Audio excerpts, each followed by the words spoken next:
What's going on, everybody? Josh McCarty and Stokes from Built in Buffalo. And today we are going to talk about Ed Oliver, the Bills' 2019 first round pick. They took him ninth overall. And Stokes, Ed Oliver was a guy I know you were very excited about when the Bills drafted him. I was too. But I would say to this point, his career has been somewhat of a disappointment.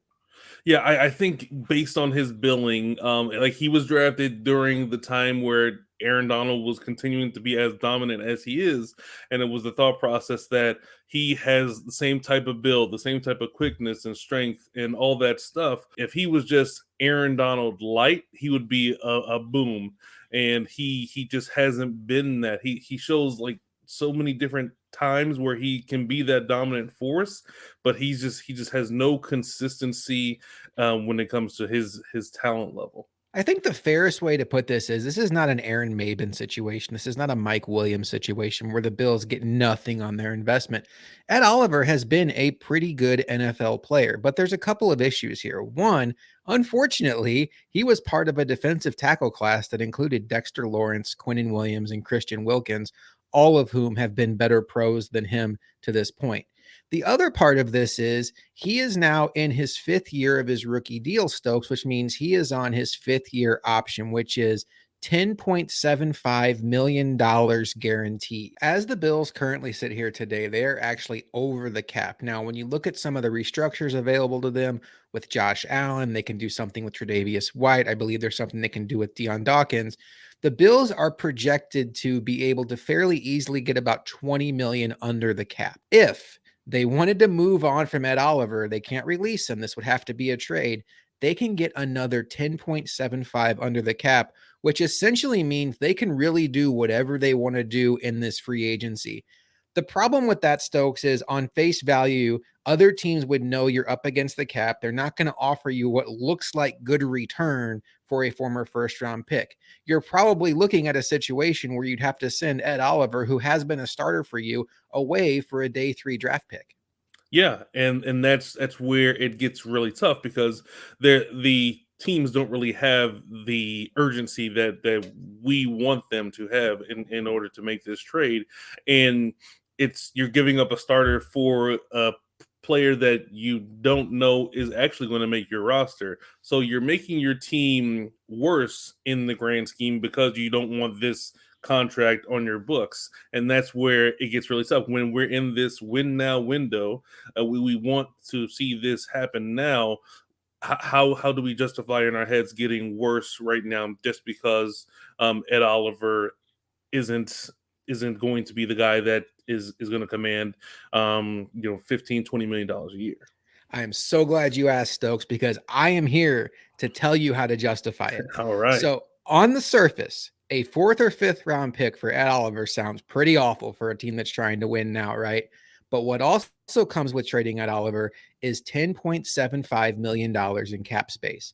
What if I told you, Stokes, trading away Ed Oliver could give you enough money on its own before any restructures are done to sign Tremaine Edmonds and Jordan Poyer? I think that if it's presented that way, I would say that's a good trade because I think that those guys' inherent value is higher than Ed Oliver's. And I will also say, if you out there are listening and you're like, wait, I have seen projections that even on the low end say that Tremaine Edmonds is going to get 11 million. I've seen Greg Thompson from Cover One, who's fantastic with the cap, by the way, say that Tremaine Edmonds could come in at 17.5 million per year. What are you talking about, Josh? That the 11-ish million that Ed Oliver is going to clear could be enough. That's what's great about the salary cap. Right now, Ed Oliver has 10.75 million set aside in the corner. The Bills can do nothing with it.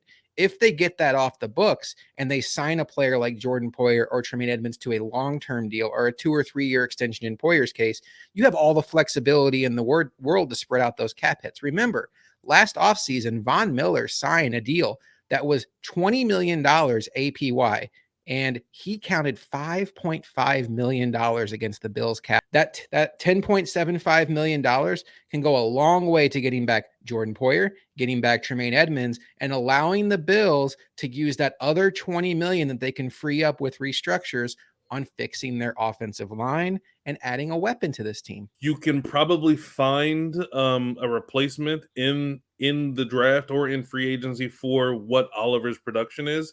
I think it would be more difficult to find a replacement for Poyer and Edmonds' value for this team. So I think if it's presented at Oliver versus Edmonds and Poyer, I'm going to pick Edmonds and Poyer 100 times out of 100. Yeah, it's all about allocation of resources for the Bills now as they get into this next phase of their build where Josh Allen is counting against the cap like a franchise quarterback. You have Tremaine Edmonds, if he resigns with the Bills, no longer on his rookie deal. Tre'Davious White, Matt Milano, no longer on their rookie deals. Von Miller, Stephon Diggs, Deion Dawkins, very expensive players.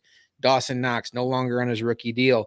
The Bills are going to have to make tough decisions. And it sounds like you and I are both on board with this being one of those tough decisions where would you like to keep Ed Oliver? Sure. But at the cost of $10.75 million in cap space that could net you two starters who have been better for you than Ed Oliver and maybe a fourth round pick as a bonus, probably not. It's going to be something the Bills have to wrestle with. We've told you what we think. Let us know what you think in the comments. What would you do with Ed Oliver if you're the Bills? Do you still believe that even going into his age 26 season, that there's still more room for him to grow and more upside there? Or are you just intrigued by the idea of a player like this playing out his contract year and seeing if he can hit that contract year boost that you've seen players hit all the time before, maybe even like Tremaine Edmonds? Let us know in the comments, and please like the video and don't forget to subscribe to Built in Buffalo on YouTube to receive notifications every time we post Buffalo Bills content this offseason. We will see you next time on Built in Buffalo Quick Hits.